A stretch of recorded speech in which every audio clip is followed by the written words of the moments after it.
Malo e tau lava ki he pōko e ni, ko atu e ku hufanga pe I he whakatap ko toa pe, tala malo tau whonua, pe a pe he ki he lotu o ku tau whai, ke kai lava ke u ki hao atu I he miniti si pe koen te u ki lele atai maha ko hawhi hoa pe kai toki ose mau pe no lo he poni pe au toi hoko atu.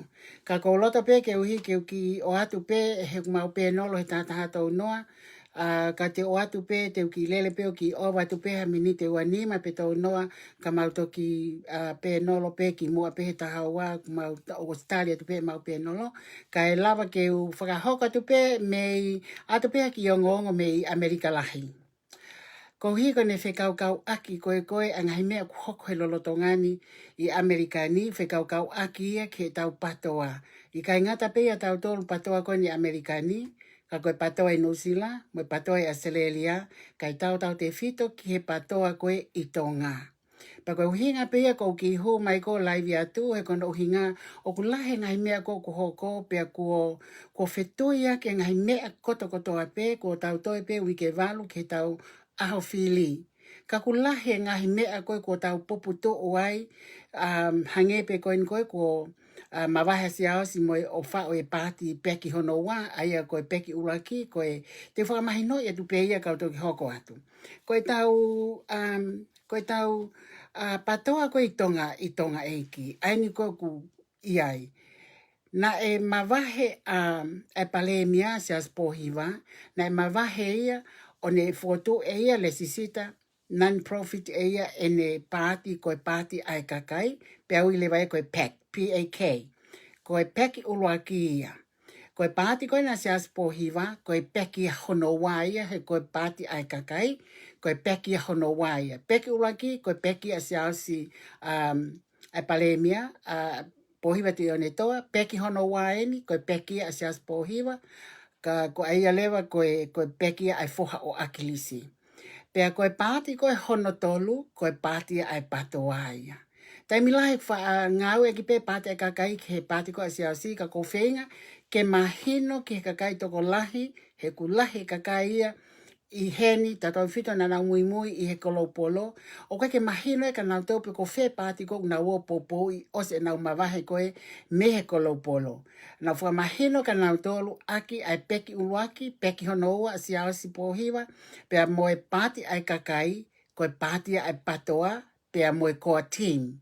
Koa team, koe kau whafofonga ia na o si fili, e he kakai ke nau I whale alea, pe unau lotonga whafofonga. Aia wikai koa pātia ai koa team, koe pāti ai patoa. Patoa, koe hai e patoa, koe kakai kotoa pe, ko nau mui e patoa he visone, pe koe patoa ko nau tolu ia. Ko au koe patoa, ko li hai lui koe patoa. Koe kakai ia. Kai ki tau te pehe tau tolu koe pāti ai kakai, he kono uhinga ko osi lele akia e pohiwa tu ione toa, pato e lela ke esas pohiwa, he kake tau to e peki tau to number 3. Pāti patoa pe tau to, ai koe patoens. Ko tau toro le vai a kakai patoa, koe pāti a koe, ai o kuiai ai sea ko se misika, pe a moe core team. Ka toe ka whafofonga. Sai, o ku lahi lewa ai kakai nau si kai ke nau fuhanga I loi poko whē mea ko whainga koe na nau mawahe me kolopolo I ngahi keisi koe no kulotonga hoko. Nau kei lele mui pe nau toluia ia si aosi. Kai ke nau ilo e nau toluia o kui kai ke whakatahai o ngō pāti. Kohu e nau toluia o osu whakatahai pe ngō pāti. Lele pe kau tau whakatahai pe o hoko pe ia koe tau pāti. O kui kai ke whakatahai he nau o nau toluia whakotu e nau pāti fo o mo whanongo mai e kau whahinga koe nau mawahe me kolopolo. O ku ikai ke pāti a siao si, ai peki hono wā, o ku ikai ke whakataha ia mo pāti patoa. Ko pāti patoa, ai ni peia o sia se misika, ko ia peia o tau poupoui, pa ko ia pe o tau teke koe ai, o teke ui e tau timi, ka alewa ke mau a se misika, mo e tau timi, he koe whaingai ni, ko atu e kau ke tima siao si. Sai. Koe ngahi mea uro tonga hoko he taimi, he taimini. Ka ia te au, koe mea lahi no hoko he whonuani Amerikani. o ku hoko lahi Amerikani ai mea koe nulo tonga hoko he taimini, koe whakapote waki, na e whaia e he CEO koe tongi tupe.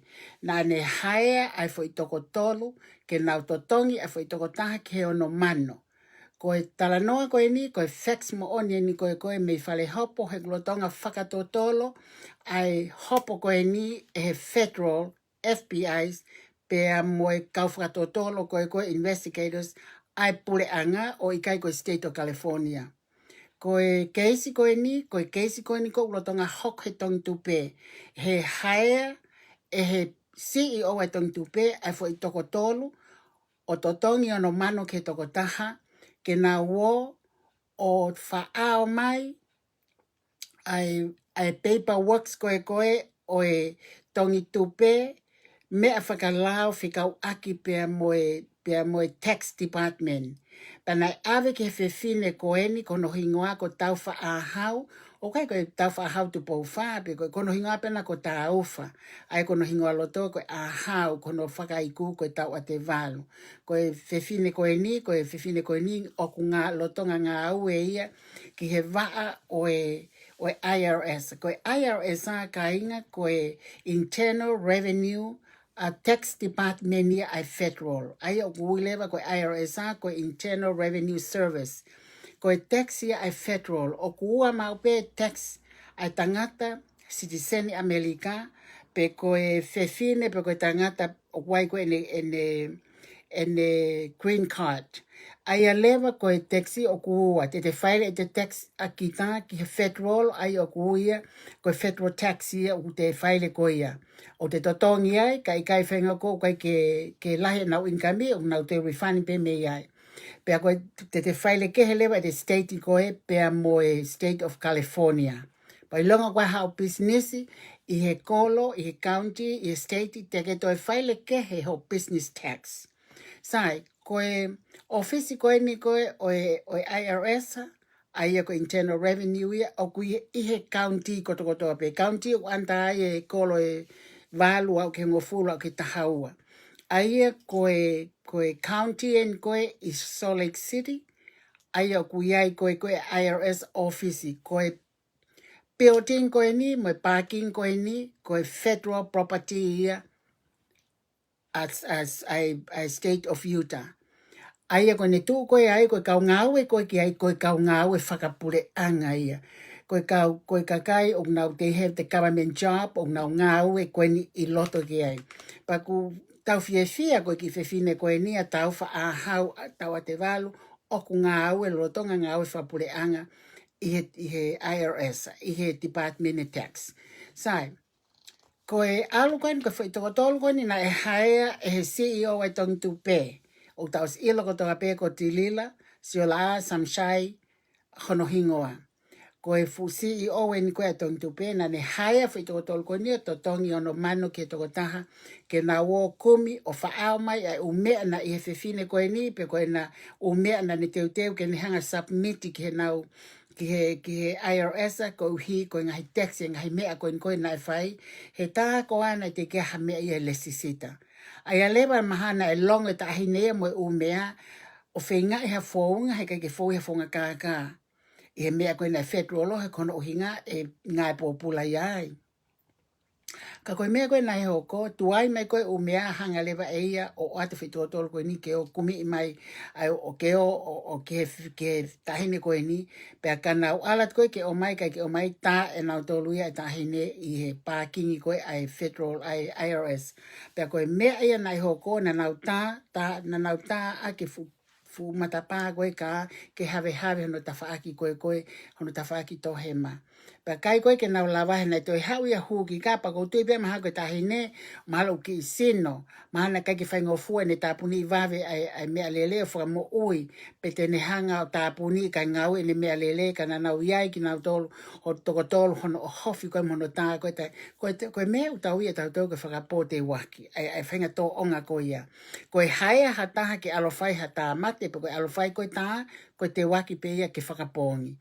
Ai a lewa na e mau kotoa ia i he foi filimi koe o i parking loti. Pe he mau koe foi filimi koe ia, nei whai aki e whakatotolo ia. Tāke kau polisi, la vea tahi neo a vea ki whale mahaki, kai kumi i ki nau tolu. Hola mate e whai totolo ko niu nau taha toi ho nau ngahi api, pa nau aru lewa toi ke nau ke ngahi ke whanki kolo ma wahe au pitoia me Salt Lake City. Kai kumi peni ki nau tolu o mao kotokotoa whakahu, ose no whakahu, pe nau hao lewa koe ke hopo, na kai ke nau tā loea, na kai ke nau tā ka nau loea ke whafofonga ki nau tolu. Kana nau hopo pe ko ia, pe na e tuli hifo ki ai a filia wipi ko loea eni, i so leiki, pa koe ki tau ilo pe ko wheta whaaki o loea ai, ko tau ilo pe ko i sana koe ni, ne aloa o ke tunga maolunga, o whakamau anga i so leiki, ka o koe tō taha koe ni, koe whale i o siaos po hiwai, a tō taha koe ni, a filia. Koe whale i o siaos po hiwa, pa kai ke ngata koe ai, na ane whaahao polokalama pia mo se tita mo kau whewhine, na ane whaahanga peo taku ai, ko saia piu kalau tonu ke palemia. Na e tūli atu ki whale hopo, koe alu atu ke tokoni ke tōtolu. Koe hanai na e tūli atu ki whale hopo. Nai na hana uhinga, na ne ilo e mea nai hoko, pia alu pia volunteer ke alo tokoni ka kinau tolu. Mo manatui, o whitu utaki pia tilila mo e toko taha koe ni. Toko taha koe ni, na os palani pe, koe ngai palani, na e whai o whikau aki mo e whiri koe i tonga, hange koe whiri koe a siaosi. Pia ilo pe a siaosi. Na e tūli atu na kai ke talia. Kai ke tali e whakamau, pe whikau ke foki, he kai ke lava ia hao toi tokoni ka me ai. Sai, pe koe mea ko hoko ko he taimini, koe toko tolu koe, kamata e nau ngai popula, he tau taha whaa, taha tolu, mo e tau e valu, e toko taha, e tau valu e toko taha. Aia te nau, kamata e nau ngai popula, ka pau whai hato e hopotangi, ka kulotonga toia, ti lotonga pulia ti lila o lotonga toi, she's on a run. Koe taimini, whakatotolo kotokotoa, koe ono mano koe ni mei whia, ono mano e tolu. Tau sio lewa ki ai koe taha kilu ia, eh? Tau sio lewa ki ai koe taha kilu walu mano ia. Tau sio ke whakatu tā maki, ke whakatu tā maki koe, tau uo mai ke tau teke whakapolitikale, tau uo mai ke tau teke a demokalati.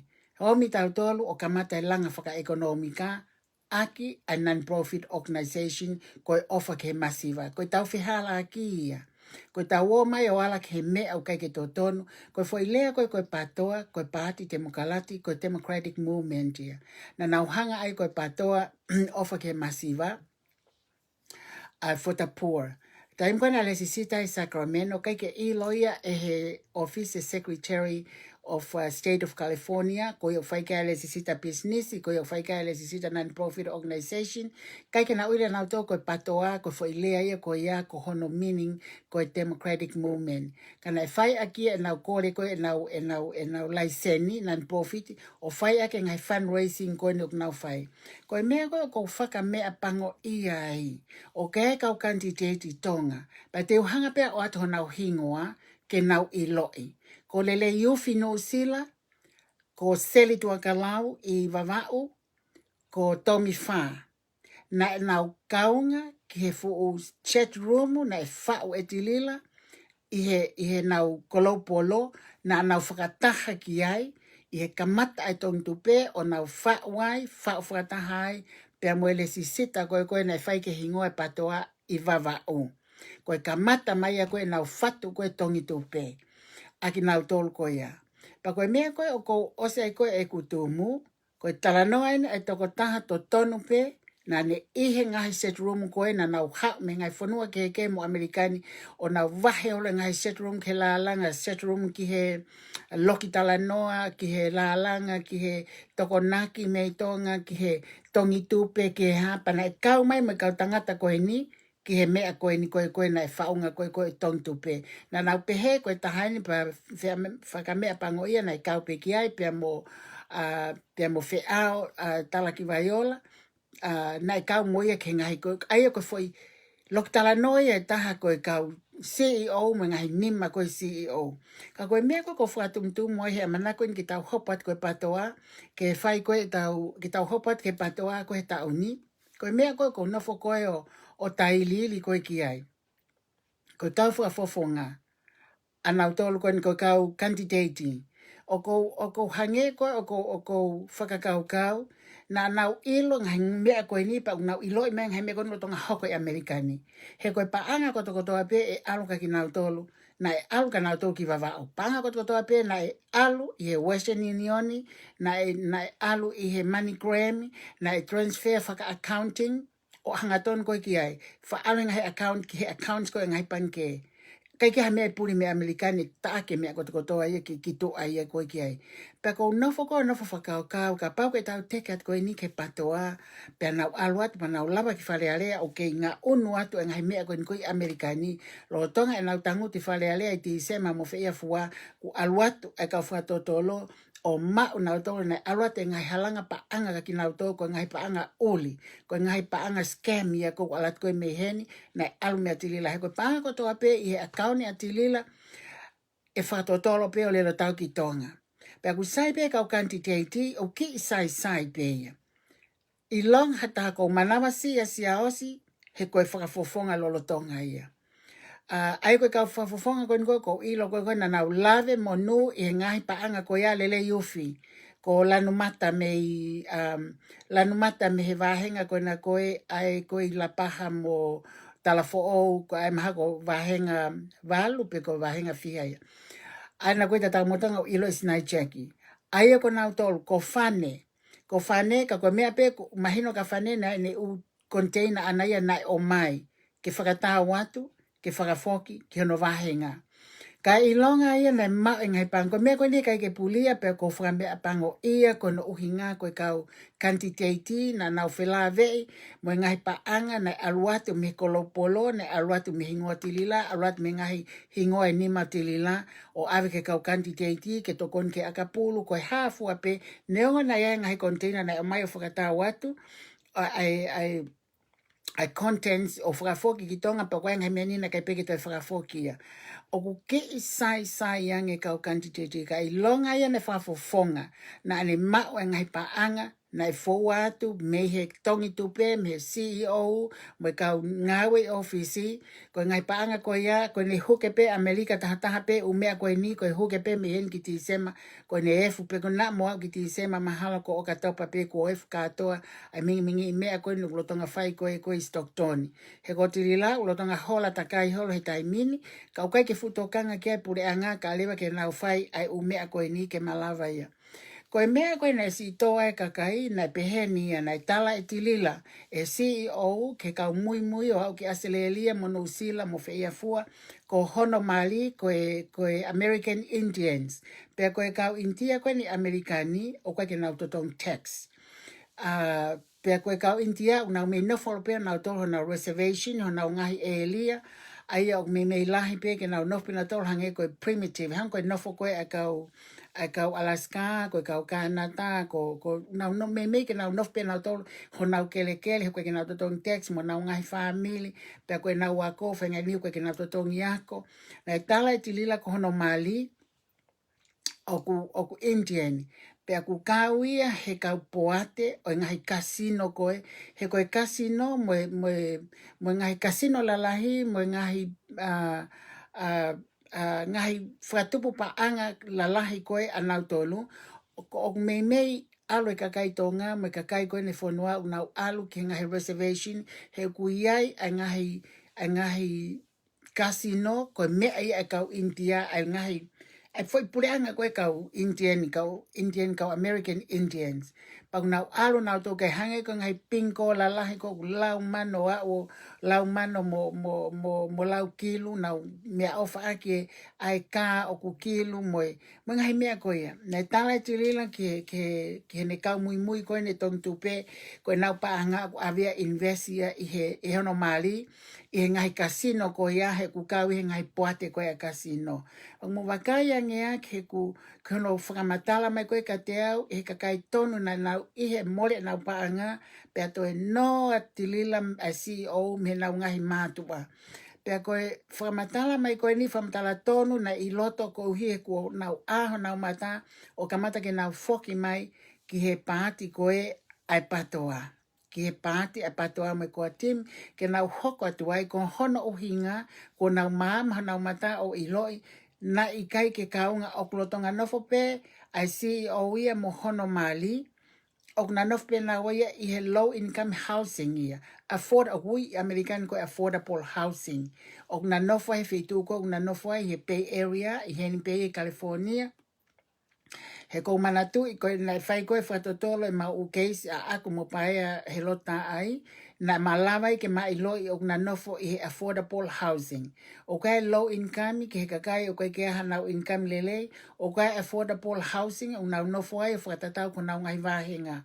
Mo manatu ke tai mia ko na ki live in and out pe tilila pe fai business te fala pe tua ka kono mali pe o ona ai ko ni retirement ko ana. Pa mo manatu o ni fatala e tilila ia tala he CEO kono mali ko hange haloa meika moha ko kakohono mali ko graduate pe me funky law school ani oku mawai pe na JT sis mai pe na JT na tolwai na to ke ta lao ka ko JT ai leva ko uhinga ia ko malo tilila ko ene qualification ko ana e tala tilila ko ne fai o me ko tongi tu pe na ne hanga yo tala ke CEO ko ni ko tongi tu pe ko ena me pe ana ua mono mali na fao pe akuna ilo pe ena ua ai me ko toa pa ne to tala leva o ku kawi he ka poate ko mo CEO pe ko poate ko a ka India ngai casino lalahi ai ko lau miliona pe ko uhinga kune ave na upaanga o invest ai. Ne teke whanonga wea ki mu ai, ka koe toko tolu eni kuna o whakamatala mai na nau ihenga he setrumu mole ai mo nau lau mano, lau wafe lau mano, pe a mole ai mo lau kilo e nau kau recruiting. Na nau hanga recruiting mai, ko nau tōna na recruiters na nau hanga recruiting mai, ai kau me mipa koe tongi tupe. Aia ko kwa mama pen ke mo ilo I ko yanga ia ai lele koe ai taiminika koe mea ko fia ai ko hono o hinga ko fia lahi ai koe ala mai koe ai federal koe ala mai koe ai pule anga Amerika a California ai federal tax tena fuato tole ngai mingi pa anga koto a pena ne uke kolopolo na ne uke kau memi pa ke na taki wange au fa malohi ke fikau at ngai mea ke whakatau api. Nei mole lau kilu asi kakai masiva I Australia pa pehe ke Amerikani. Na tau pehe koe kolou polo ke nau tau mua ia ke nau it's just for the poor. Patoa movement for the poor. Aia lewa kono mea koko o toi whakamasiva iangi kolou polo aia koe nane declare koe patoa ai kolou polo, patoa kolou polo. O toi whakamasiva iangi ia ai kakai tonga koe kia hatahia milionea kakai tonga pe ia kakai tonga koe hanau lau kilo I he panke koe kakai peha nau lau mano kai peha whamoleke nau panga ke a koe nau whanau me nau whangamokopuna koe mea koe manawasi ko lahe mole kakai tonga lahe whaka o wha si kakai nai sevia nau silini I Australia ke awe ai panga ke lau mano ke kumiha api to o mai nau whamano, to o mai nau tolu mano, o mai koe pehe ke tauni ako nau api na palo mesiangi, me CEO Amerikani, ke whai e mea tatau pe, mo u api na nehanga, whakaari mai koe u api e koe ke whakatau atu heni, maa ke oe kautonga ke nau whakatau hanau api. Kai ka mea pehe e hoko. Kai ke ha api hoko I Australia, na yanga fefe, o mai nau tolu a fe koe whaafe, o mai nau whaafe Australia ke mai tolu afe Amerika. Si ka kai toko lahi au ke kau whaama, mo kau whaama na nau si luku ai fo I tupe ua pe tolu, ko tolu afe ke fo I tupe, ono afe ke he ua, hiva afe ke he tolu, mole kotoa upaanga kotoa ko ia. Ko hinga e mau lahi au pita pingoa patoa, I hinga aue, ai kolopolo, ai fukulupu ko eni na nau tuku aki ko nau tolu ko na nau whaka pione aki ai kulupu ko eni toko lahi whauwhaua pa pehe nau paanga mea kotoa. Ko mea na ose tumu he kutalanoa mo toko lahi na nau tā mai pio mau talanoa ko tā ka nau tolo mau talanoa ki ai. Na nau hanga o whakakaukau e nau tolu ia ko ekan ka nau tolu na mo whakakaukau whakawhewe ke tāna ke mau tolu a whe pe wike pe fia ko mo wahe I foi tolu a fe o toi o vai he mea na mo ave wai ke ha investment pe he ma mani ke ha investment pe he amerikani ha ko ke mo nonga I pe ko he mo tolu a fe to ke panke pa tata na ke tupe ke mo tupu a fe pe mo la mano I he ta we u ta we tolu ha me na mo wo o ho pe ko no hi ko no fali ali mai ko ai vahe wike pe fia pe ali mai pa te kole mai ke te fa fok mai konga kana wo na aya na iti peni pe fa falala a CEO a tilila ki he recruiting ke na wo o fusi mai kakai whaka whei mai ke na ha o kau aya ko na ha o ko ya e vahe pe konga koi o lunga mo konga no wa mo lai mo level hono wa mo level tolu ko kakai ko utana ke atu te na utali pe ke na te o mai kakai he ko vahe pe me tana panga kakai me ke vahe me ha tupu na kai ke wahe ia meha investment ki ha casino, na kai ke wahe ia meha invest ki ha kautaha lalahi pinko e kau intia, kai ke ha mea pehe ia. Oku I kai ke kaunga ai mari o te lila ki ha poate, ki ha me mipa ha poate I ha casino e kau intia, pe ko hato e whainga mea anke maha panga I ka. Oku masiwa tatau pe, ai tangata eiki, masiwa tatau pe mo tilila. He koe mea pe kune lava nofo ai, ai whanki fale I iki, tapa whako una nofo ai, koe affordable housing ia, ki he kakai ku retire, o koe ki toi aha nau income, totong pe mea unau nofo ai, totong e nau pila, mea ke nau kai, pa nau ewe ewa fia halo ai pe, nau o campoling, nau o whai o mea koe ia. Kono uhinga ia o hangai e tilila o pehe kono mali ka tena safa loa he pos kalanga ki pe tilila ko ena fo I tupe pe ana ua ko ena polo kalama ko ena investment na ua na fa una na ilo mono mali ko e mea pe ana ua ko faka ofa lahi ta ia ai mea ko ne pehe ko mea pe ana ua he ko hiu kawai pe mono mali ona ia ko faka tu ta makia ai mea ko e te loi mo e mea koe ko te fie mau paua, pea mo te hanga koe o tāmate aki peho to ele lomo to longutu, ai family, ai kakai, ai kau mui kono malo hingaia. Ko hia waka ko lawe pehe ai koe ki ai he naku kau au he kamataanga, nau kau he manu ia.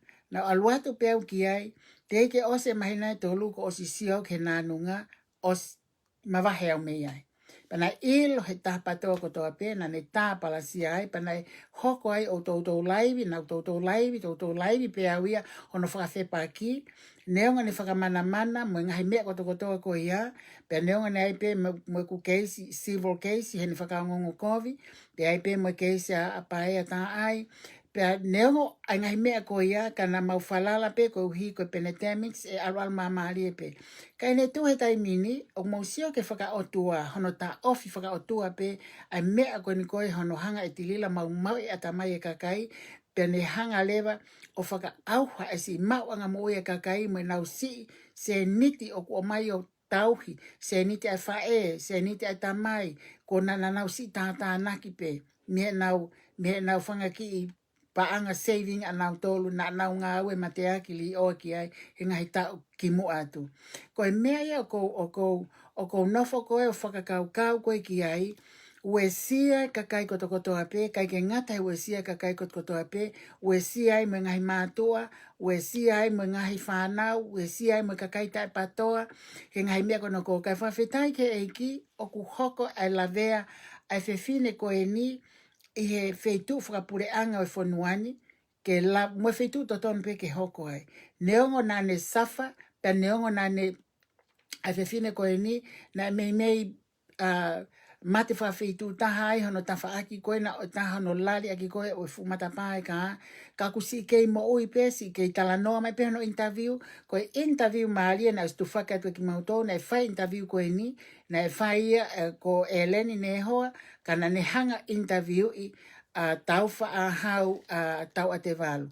pana tau whanongo lele ki hono leo mo mea kotokotoa na e maa opo mea koe na whaikai whanongo e whamatala e ki whewhine koe ni mono totongi ono mano ki nau tolu koe mea koe koe whakapote waki. Na e kailanga ki maupe e tilila he taim koe na ne lari ai hataha koe kono malo hingai hano e lelo mono whawai na ne kaila maupe teu taha mate maupe na ne kaila ka se misi ka maateni hai fue kau ai kau wharearea koe tō ngā e ni hanga ko tā palasia. Pa koe me whauria ni hori koe ke ne whukotuu atu ake malo hinga paanga koe tōng tupe koe paanga, koe koe paanga totonu, koe paanga kai haa, paanga whakamalohi, paanga kai koe ne paanga nei tō hapu puhai. Na ne hanga, mausia pe moto koe ke ha me ia ngā ue. Aruatu koe ngai Wharekoloa Society, mate pe. Whai ai pe ke e ai. Whē panke, mate pe. Kai ke hapanke, kai ke hako e Titi Union, kai ke hameta, aruate waka, tau ki tonga waka koe ne watu ki tonga koe lafa, koe ua ki waka ko ave, hingoe ki waka ko piket. Koe waka nei alu pe ia kai ke hano ngā kau, ho whangai whatapu, kai ke hano foi misine o nai. Misine maha wono awhe ia pe whai atu ia he taha kilo, awe pe foi lafa ata pe ia mahalo ai pe ke toka ke pe waka. Mo sio ka ngai mea ko toa pe ia te me whai hei kai ke ola lelei, he kune kai e mo ia kakai, pa kai ke ngatai, tā palasia kakai, me whale tui, o au ke maulalo.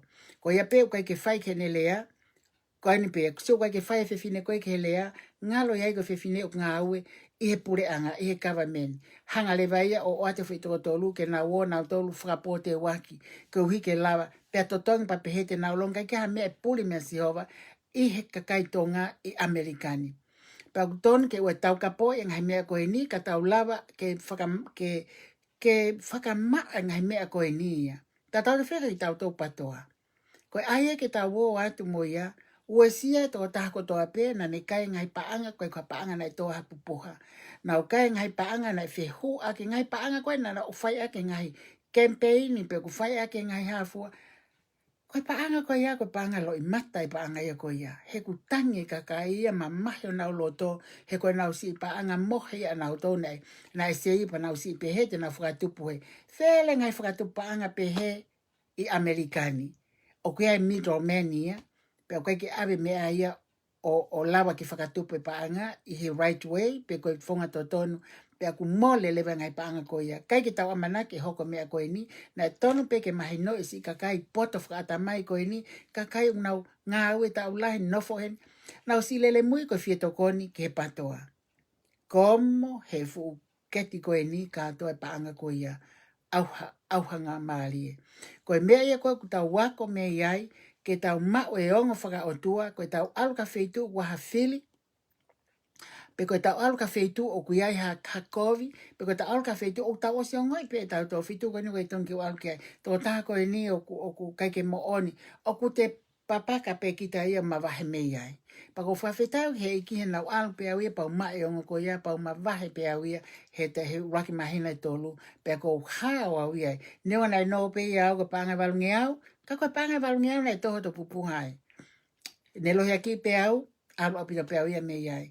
Ka ko fia koe ni, ko uhi, koe kakai koe ni koe, aini koe ku, aina na uesia. Koe halewa mea mauai, e koe aho koe, e puke ia koe tilila, koe ne osinga maari ia, hato e paanga ia tilila, te nau huke i mohono maari, moe mea kotokotoa pe. Koe ne mo manatu ia tilila, o kukuata pe, koe ke lava ia Citizen, hena e loa ia, i whale hopo, i heni, i Martinez County, na e loa ia o ko ia o ku kaike hane whanau, ana e koe toko taha pe ia, pana e lava lima ne vete koe kai mali, kaike lava ia to e whaile, he koe mea koe na te whaile koe he te kuata, he te kuata, he te green card, koe mea pe te whakafonu koe ke te Citizeni. Koe ne kai pe ke match te Citizeni, mo mea koe ne whaile te kuata, whakawhehu i lewa nau tolu, kono uhinga i koe ke aulai koe tilila ki ai. Ka koe taimi koe e whakahuai, neonga te aha loia poto peko filia, peko toi hai, e hao malangai. Koe ngahi, mau la koe atili la he ke lava ia ofi e ngai mea koe ni. Kono mea ia ko wha maama tu pe ke tau ilo e ngai mea koe ni, ka kuke whai halotu maana, kono mo oni pe ia. Na ora ki tau na kita ia o te ke whai ngai mea kat katoa koe ni. He ko uhi ka whakatu tā maki ene whinga ke whai whakapō mo tā mate ke uwhi e mea kone ai koe ngai whinga loto tā ngia ia koe ka mō manaki maka pēna ni o sira e whakatupe fo i mea o hoko e tā mate na i loa i whakakai tā mate whakamamahi ko ia na whai e ne tunga ane ni whai tangata koe ke pe atilila. Pe a kua afu lewa ai anga hala ia ko ia pe a moe te volo ia ko ia o kua afu mai pe mo ia whiwhine koe ni kau tau whawhetai ke o tua ku hoka ngai mea ke whai ai mau whai ai mo vete e kau patoa ton ke tau alohanga tonu le vai. Ko ia ko pehepe te ukati heni he kono inga whai mau penolo ko sto mu ia kia whai minite ta nima. Pe wanoa mau nau fiu he tali mai ka te au, ka tau toki hoko atu he ose penolo pe kua pongpongi ke tau toki hoko atu hano mau mai ai ngahi information for all a pongpongi pa tau toki hoko atu le vai. Ko ia ka wafat ka moto, wafat ka Clara Taxworth, kona watching, pe he ka Lia Winti, tau kolosi ka he tau penolo, pe he ki moto lono katoa ko tua o whātu malo.